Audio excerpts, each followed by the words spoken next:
The Little Rabbit Who Wanted Red Wings by Carolyn Bailey and illustrated by Jacqueline Rogers.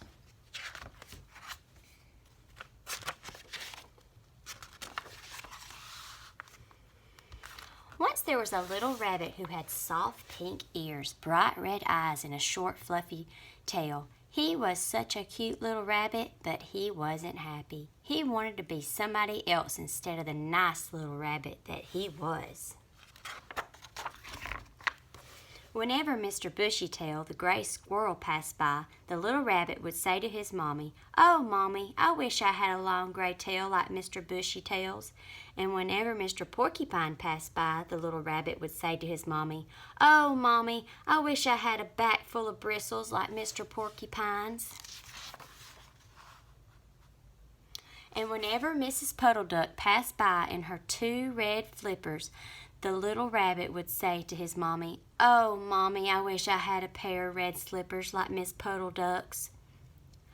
Old Mr. Groundhog heard the little rabbit wishing. Old Mr. Groundhog was very wise indeed, so he said to the little rabbit, "Why don't you go down to the wishing pond? If you look at yourself in the water and turn around 3 times, your wish will come true." So the little rabbit trotted off all along through the woods until he came to a pool of water lying in a low tree stump. That was the wishing pond. Beside the wishing pond sat a small red bird drinking happily. As soon as the little rabbit saw him, he began to wish again. "Oh," he said to himself, "I wish I had a pair of red wings." Just then he looked at the wishing pond and saw his little face. Then he turned around 3 times and something was happening. The little rabbit began to have a strange feeling in his shoulders, like he had in his mouth when his teeth were growing in. It was his wings coming through. So he sat all day in the woods by the wishing pond waiting for his wings to grow. By and by, just before sundown, he started home to show his mommy his beautiful pair of long red wings. It was dark when the little rabbit reached home. He knocked on the door. His mother opened it right away, but she didn't know him. No, she really and truly didn't know him, for she had never seen a little rabbit with red wings before. The little rabbit had no choice but to go looking for a place to spend the night because his mommy would not let him into his own bed. After a while, he came to Mr. Bushytail's house.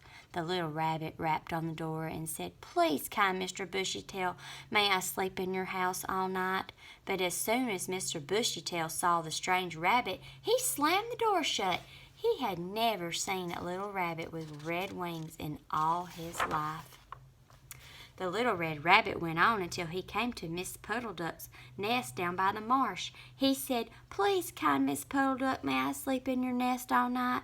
But Miss Puddle Duck poked her head out of the nest just a little way. "No, no, no," she said, "go away," for she too had never seen such an odd-looking rabbit in all her life.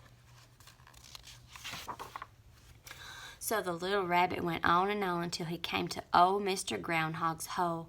Wise old Mr. Groundhog recognized him at once and let him spend the night.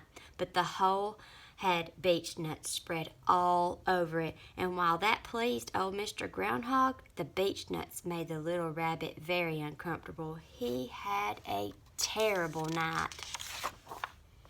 In the morning, the little rabbit decided to try out his wings and fly a little. So he climbed up a hill, spread his wings, and sailed off. But he landed in a bush full of prickles, and his little feet got stuck on the branches. He couldn't get down. "Mommy, Mommy," he cried, "come and help me." Of course, his mommy couldn't hear him, but old Mr. Groundhog did. He said to his little friend, "Do you still want your red wings?" "No, no," said the little rabbit. "Well then," said old Mr. Groundhog, "why don't you go down to the wishing pond and wish them off again?" Quick as a wink, the little rabbit scampered off to the wishing pond, looked in, and wished his wings away. Then he turned around 3 times, and sure enough, his red wings got smaller and smaller and smaller until they were gone altogether. The little rabbit went straight home to his mommy. She knew him right away and was overjoyed to see the little rabbit that she loved. And the little rabbit never, ever wished to be somebody other than himself.